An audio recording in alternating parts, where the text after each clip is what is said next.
آپ صلی اللہ علیہ وآلہ وسلم نے فرمایا کہ اللہ تعالیٰ نے مجھے جس علم و ہدایت کے ساتھ بھیجا ہے اس کی مثال زبردست بارش کی سی ہے جو زمین پر خوب برسے۔ بعض زمین جو صاف ہوتی ہے وہ پانی کو پی لیتی ہے اور بہت سبزہ اور گھاس اگاتی ہے، اور بعض زمین جو سخت ہوتی ہے وہ پانی کو روک لیتی ہے۔ اس سے اللہ تعالیٰ لوگوں کو فائدہ پہنچاتا ہے، وہ اس سے سیراب ہوتے ہیں اور سیراب کرتے ہیں۔ اور کچھ اور زمین کے بعض خطوں پر پانی پڑتا ہے جو بالکل چٹیل میدان ہوتے ہیں، نہ پانی روکتے ہیں اور نہ ہی سبزہ اگاتے ہیں۔ تو یہ اس شخص کی مثال ہے جو دین میں سمجھ پیدا کرے اور نفع دے، اس کو وہ چیز جس کے ساتھ میں مبعوث کیا گیا ہوں اس نے علم دین سیکھا اور سکھایا۔ اور اس شخص کی مثال جس نے سر نہیں اٹھایا یعنی توجہ نہیں کی اور جو ہدایت دے کر میں بھیجا گیا ہوں اسے قبول نہیں کیا۔ صحیح بخاری حدیث نمبر 79۔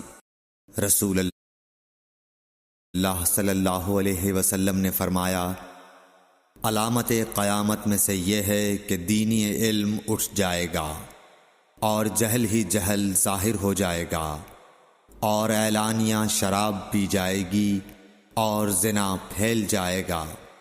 صحیح بخاری حدیث نمبر 80۔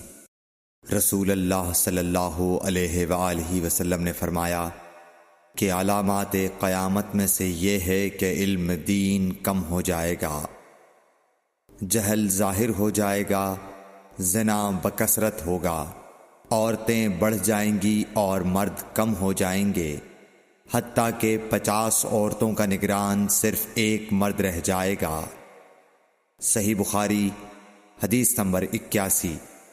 رسول اللہ صلی اللہ علیہ وسلم نے فرمایا کہ میں سو رہا تھا، اسی حالت میں مجھے دودھ کا پیالہ دیا گیا، میں نے خوب اچھی طرح پی لیا، حتیٰ کہ میں نے دیکھا کہ تازگی میرے ناخنوں سے نکل رہی ہے۔ پھر میں نے اپنا بچا ہوا دودھ عمر بن الخطاب کو دے دیا۔ صحابہ رضی اللہ عنہم نے پوچھا، آپ نے اس کی کیا تعبیر لی؟